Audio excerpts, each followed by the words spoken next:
Olá, boa noite. Começa agora o Jornal da Justiça desta sexta-feira, 27 de janeiro. O interventor federal na Segurança Pública do Distrito Federal, Ricardo Capelli, divulga relatório sobre os atos antidemocráticos ocorridos em Brasília. Segundo o documento, que inclui imagens divulgadas pelo STF, ficou claro que houve falha operacional das forças de segurança durante os ataques. Este é um dos destaques desta edição. E você vai ver também.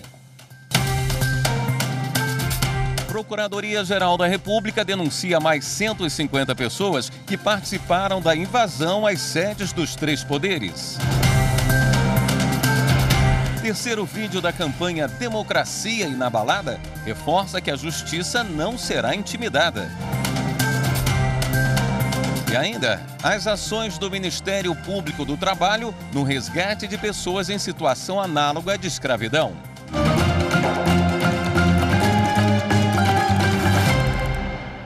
O interventor federal na Segurança Pública do Distrito Federal, Ricardo Capelli, divulgou hoje o relatório sobre os atos antidemocráticos ocorridos em Brasília no dia 8 de janeiro. Segundo o documento, ficou claro que houve falha operacional das forças de segurança durante os ataques. O relatório é um resumo das informações e relatos colhidos nos últimos 19 dias. O documento vai ajudar na continuidade das investigações e individualização da conduta de cada envolvido. No relatório, o interventor Ricardo Capelli falou sobre a dinâmica do que aconteceu entre os dias 6 e 9 de janeiro, desde a chegada dos vândalos ao Distrito Federal e a desmobilização do acampamento no QG do Exército em Brasília. A investigação aponta que houve graves erros e omissões das autoridades de segurança nos atos antidemocráticos. Não houve plano operacional e não houve sequer ordem de serviço. Apenas o memorando encaminhado, e esse memorando não acionou, inclusive, batalhões, nem chegou a batalhões importantes, como o batalhão, o BP Cães, o BAVOP, o RPMON e até mesmo o BOP. Esses não foram sequer acionados. Então, há uma falha operacional. Por quê? Porque o relatório de inteligência que existe, ele não gera o desdobramento operacional adequado. Na melhor das hipóteses, faltou comando e responsabilidade. E a justiça está apurando, esse conjunto de coincidências podem caracterizar algo muito pior do que a ausência de comando e responsabilidade. O que chamou a atenção do interventor foi a utilização do acampamento do QG do Exército como ponto de apoio para o planejamento de todas as ações. A depredação da sede da Polícia Federal no dia 12 de dezembro, a colocação da bomba nas proximidades do aeroporto de Brasília na véspera do Natal, até a invasão na Praça dos Três Poderes, que culminou com os ataques aos prédios do Palácio do Planalto, do Congresso Nacional e do Supremo Tribunal Federal. Segundo o relatório, houve várias tentativas do governo do Distrito Federal para desmontar o acampamento, mas que foram impedidas pelo Exército. Além disso, o relatório aponta que houve falha operacional para conter os vândalos nos atos do dia 8. Isso porque 2 dias antes dos ataques, o gabinete do então secretário de Segurança Pública do DF, Anderson Torres, recebeu informações da inteligência da polícia, alertando sobre ameaça concreta de invasão aos prédios públicos, e apenas 250 policiais foram escalados para trabalhar na esplanada no dia da invasão. O acionamento se dá somente às 15 horas e quando algumas tropas chegam na esplanada, os três poderes já estavam invadidos. É importante registrar que nós tínhamos também na linha de contenção alunos do curso de formação de oficiais da Polícia Militar, na linha de contenção, uma linha de contenção também não condizente operacionalmente com um alarme, com a informação que existia. Nós tínhamos uma grande parte dos comandantes dos batalhões mais importantes de férias no dia 8. A Corregedoria da PM está apurando as ações e omissões da corporação. Até o momento, 6 coronéis que estavam em posições de comando foram exonerados. 6 processos administrativos foram abertos pela Corregedoria para apurar responsabilidades. Também foi aberto um inquérito específico sobre as falhas durante o ataque ao STF. Ali a gente tem uma sucessão de problemas. Desde o planejamento operacional inexistente, que coloca um número de homens insuficiente, até a postura passiva, também inaceitável diante de uma grave ameaça à República, e até uma movimentação operacional inadequada. O relatório será entregue aos 3 poderes da União e ao Ministério Público. Ele também vai ficar disponível no site do Ministério da Justiça. A Polícia Federal, com autorização da Justiça, começou hoje a 3ª fase da Operação Lesa Pátria contra participantes dos ataques às sedes dos poderes da República. Os policiais cumprem mandados de prisão preventiva e de busca e apreensão em 5 estados e no Distrito Federal.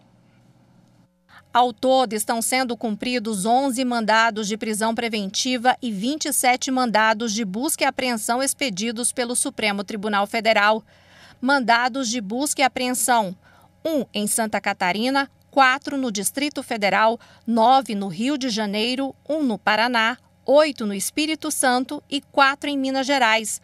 Os mandados de prisão: 1 em Santa Catarina, 2 no Distrito Federal, 1 no Rio de Janeiro, 1 no Paraná, 4 no Espírito Santo e 2 em Minas Gerais.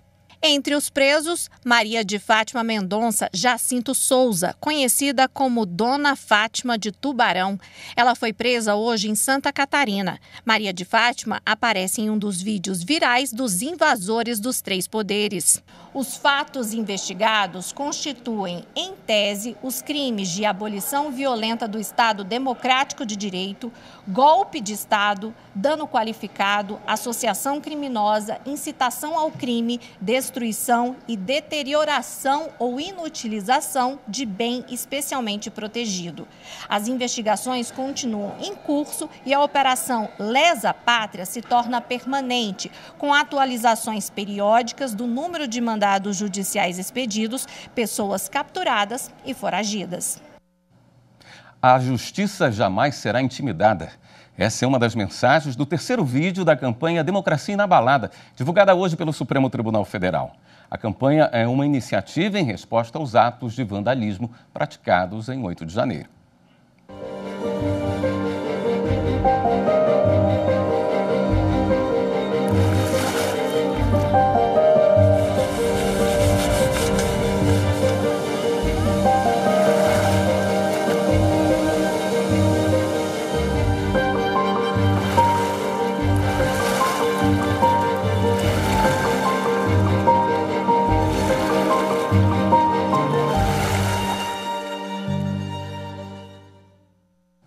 A Procuradoria-Geral da República apresentou ao Supremo Tribunal Federal mais de 150 denúncias contra envolvidos nos atos de vandalismo em Brasília. Ao vivo, a repórter Viviane Novaes tem mais informações para a gente. Boa noite, Viviane. Boa noite, William. Boa noite a todos. Os denunciados foram detidos no acampamento em frente ao quartel-general do Exército em Brasília e estão presos. Eles são acusados de associação criminosa e incitação ao crime por estimular a animosidade das Forças Armadas com os poderes constitucionais. Além de condenação dos denunciados, a Procuradoria-Geral da República pede ao Supremo que eles sejam obrigados a pagar uma indenização por danos morais coletivos. Agora, cabe ao plenário do Supremo decidir se tornam ou não réus os acusados.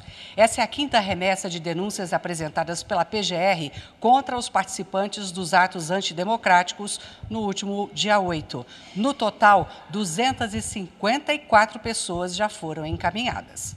William. Obrigado pelas informações, Viviane. O ministro Alexandre de Moraes, do Supremo Tribunal Federal, determinou a reativação das contas do deputado federal eleito Nicolas Ferreira, do PL de Minas Gerais, nas redes sociais Facebook, Instagram, Telegram, TikTok, Twitter e YouTube.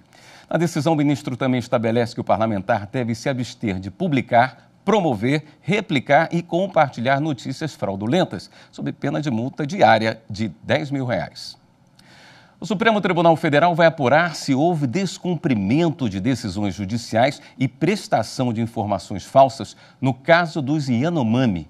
Hoje, a presidente do STF recebeu representantes da articulação dos povos indígenas do Brasil. Eles vieram falar sobre o marco temporal.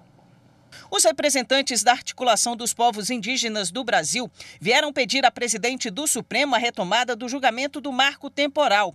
A tese do marco temporal prevê que só devem ser demarcadas as terras ocupadas pelos povos indígenas até a data da promulgação da Constituição em 5 de outubro de 1988. Para além de decidir, por um ponto final nesse processo, nessa discussão sobre a tese do marco temporal, e a retomada da política de demarcação das terras indígenas com uma segurança jurídica um pouco maior, é também a garantia das vidas dos povos indígenas que vivem nos territórios e principalmente nos territórios hoje que vivem bastante conflito.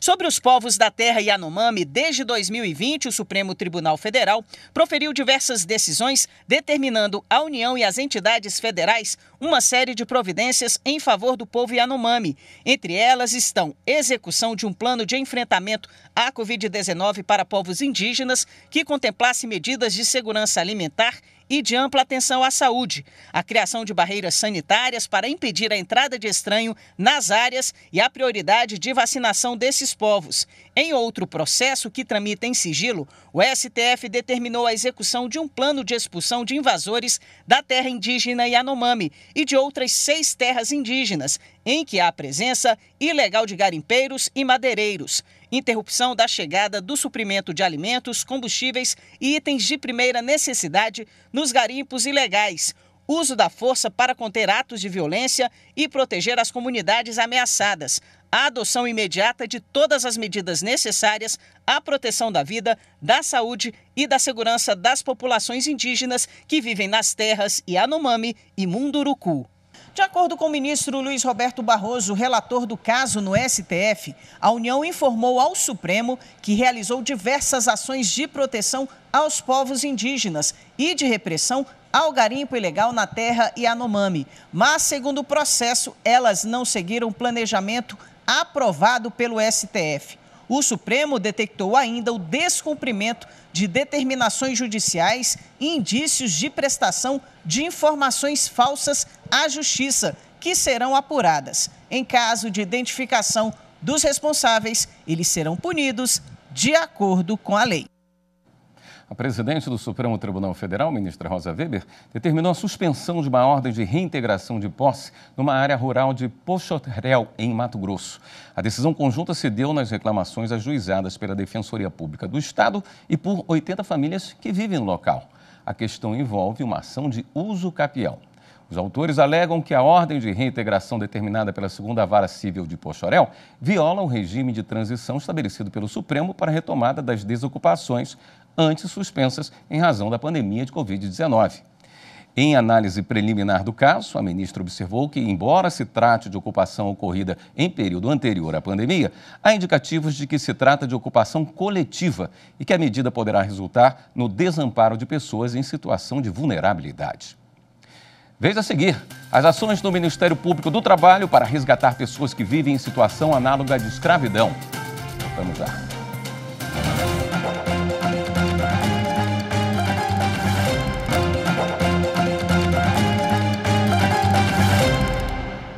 Amanhã, dia 28 de janeiro, é o Dia Nacional de Combate ao Trabalho Escravo. Segundo o Ministério Público do Trabalho, o resgate de pessoas nessa condição cresceu 23% em 2022 em relação ao ano anterior. Além disso, o número total de resgatados é o maior nos últimos 8 anos. Entre os estados, Minas Gerais está no topo da lista.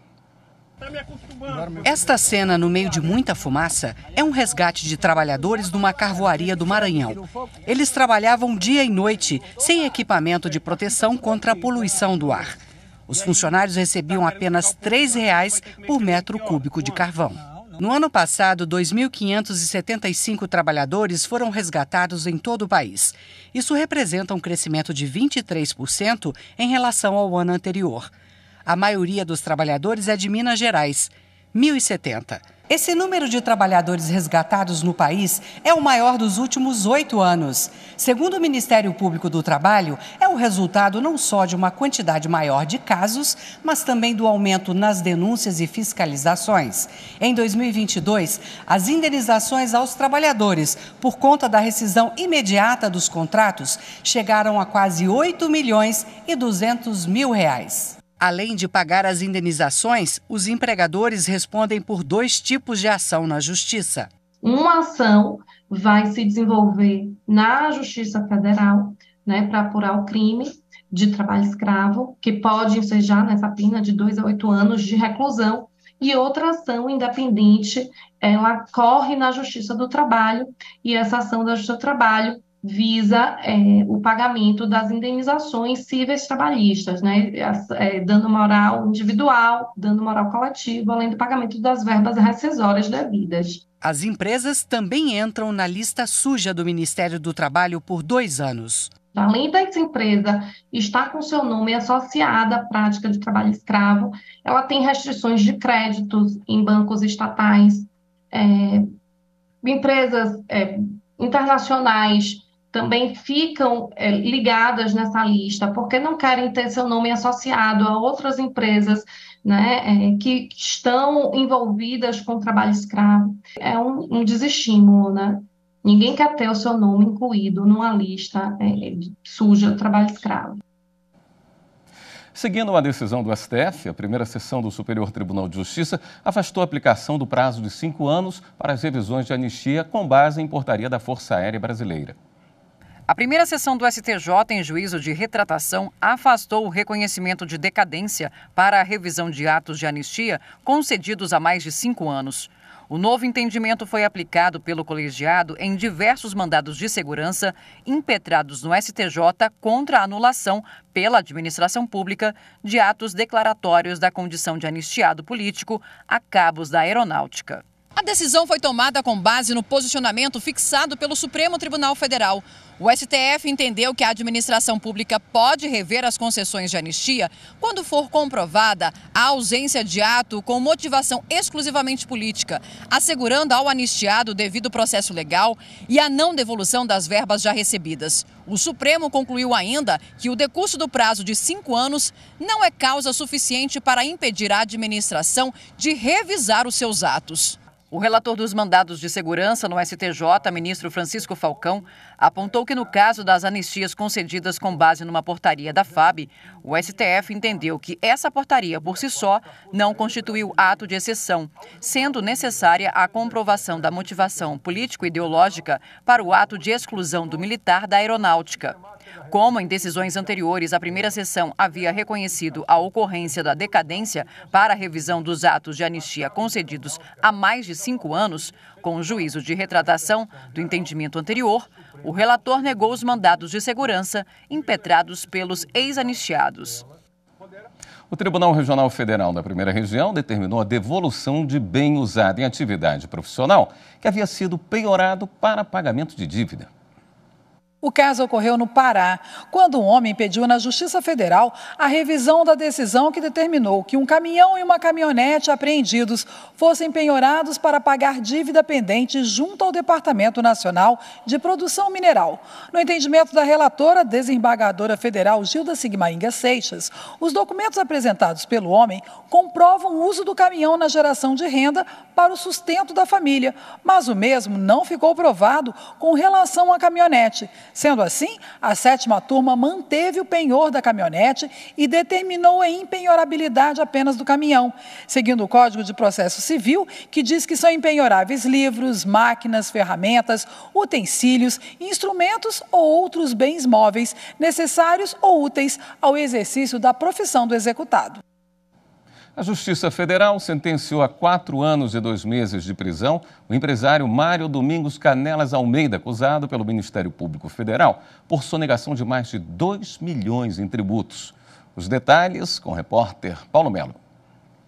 Essa foi a terceira condenação do empresário em processos movidos pelo Ministério Público Federal. Outras duas já tinham sido feitas em 2021 e 2022. As fraudes foram detectadas em investigação que levou à Operação Frota Virtual em Belém do Pará, Manaus, Macapá e São Paulo. A ação foi uma parceria entre o próprio Ministério Público Federal, a Secretaria de Estado da Fazenda do Pará, a Receita Federal e a Polícia Federal. A investigação identificou que locadoras de veículos compravam automóveis em áreas em que há isenção fiscal para depois emplacar os carros e revendê-los em Belém do Pará sem pagar tributos. O MPF recorreu ao Tribunal Regional Federal da Primeira Região, em Brasília, com pedido de aumento de pena. O condenado também recorreu ao tribunal com pedido de absolvição. Ambos as solicitações aguardam decisão do TRF1. No próximo bloco, você vai conhecer o plano de logística sustentável adotado por todos os tribunais do Brasil. Voltamos já.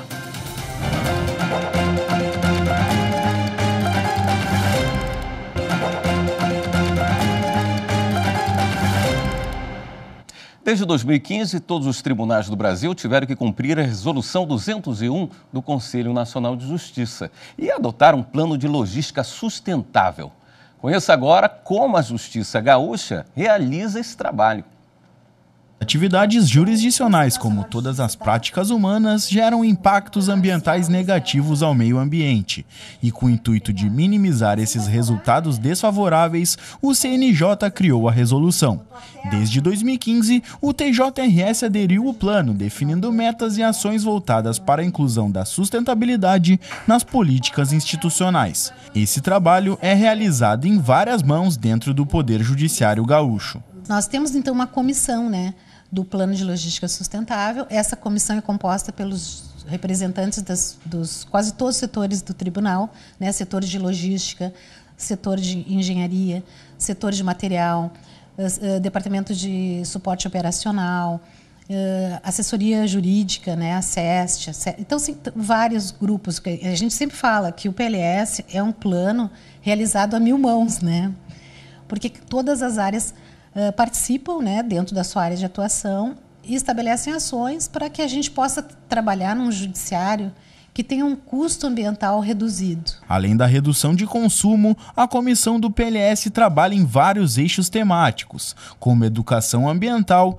elaboração e implantação de projetos voltados à gestão de resíduos sólidos, hídricos e eficiência energética, monitoramento e avaliação dos dados do gerenciamento matricial ambiental e compras públicas sustentáveis. O TJRS também está inserido no Grupo Interinstitucional de Cooperação Socioambiental, que permite um intercâmbio de informações com as demais instituições públicas. A bióloga do Ecojus destacou que apenas a conscientização não é suficiente para o trabalho ser bem feito. Ela ainda ressaltou que a administração do TJRS tem sido fundamental para ampliar o grau de atuação, permitindo que o judiciário gaúcho seja referência em sustentabilidade. Nós precisamos de medidas estruturais, nós precisamos de medidas normativas internas, para que isso, de fato, se constitua e consiga andar os projetos que se faz, A gente tem também, eu acho que além do PLS ser um marco, vamos dizer assim, para a gestão ambiental dos tribunais, nós temos aqui, especificamente no Tribunal de Justiça, tido muita força da administração. Então, isso foi um fator também que nos permitiu melhorar bastante a nossa atuação. Realmente, a presidência anterior, atual, ela tem contribuído muito efetivamente e compreendido as demandas da área ambiental. Isso, obviamente, nos permite trabalhar de uma forma bem mais ampla. Para saber mais e acompanhar todo o trabalho realizado através do PLS, basta entrar no site que está disponível no QR Code que aparece na tela. Os cartórios de todo o país têm até o próximo mês para se adequarem às novas regras da Lei Geral de Proteção de Dados Pessoais. O CNJ tomou 2 medidas para detalhar a aplicação da LGPD. A primeira foi o provimento 134, que estabeleceu normas a serem seguidas pelos cartórios extrajudiciais. Entre elas estão a obrigação de nomear um encarregado pela proteção de dados e de mapear as atividades de tratamento desses dados, além de adotar medidas de transparência. Os cartórios vão cumprir exigências diferentes conforme o porte de cada um. E muitas medidas ainda podem ser adotadas até o fim do prazo dado pelo CNJ. O provimento tem regras básicas de implementação da LGPD nos cartórios, mas é flexível porque vai admitir novos elementos que venham da prática das especialidades, conduzidos por suas associações, para que sejam levadas ao CNJ e validadas por meio da Comissão de Proteção de Dados, voltada para o extrajudicial. Outra medida do CNJ para a aplicação da LGPD foi direcionada aos tribunais de todo o país. A Resolução 363 determina, por exemplo, que as cortes criem comitês para gerir a proteção de dados, com a capacitação de funcionários para esse trabalho. O Tribunal de Justiça de Santa Catarina já tem o comitê há 3 anos e enfrenta os desafios com tecnologia. O desafio é também ter um instrumento tecnológico de preferência para atendimento do titular do dado, que tenha a certeza da certificação desta pessoa, para que o Tribunal de Justiça não dê uma informação inadequada para C, se o pedido foi de A. Por isso, nós, no Tribunal de Justiça, criamos, e já está há 1 ano em funcionamento, já estamos indo para a V2, um aplicativo chamado LGPD Jus, que atende, de acordo com a tecnologia blockchain, as 2 categorias de questões que nós colocamos quando da encomenda deste produto, que era a inclusão de pessoas de baixa escolaridade, de pessoas de deficiência física, e também a segurança na prestação das informações. Esta edição do Jornal da Justiça fica por aqui. Uma boa noite para você, um ótimo fim de semana.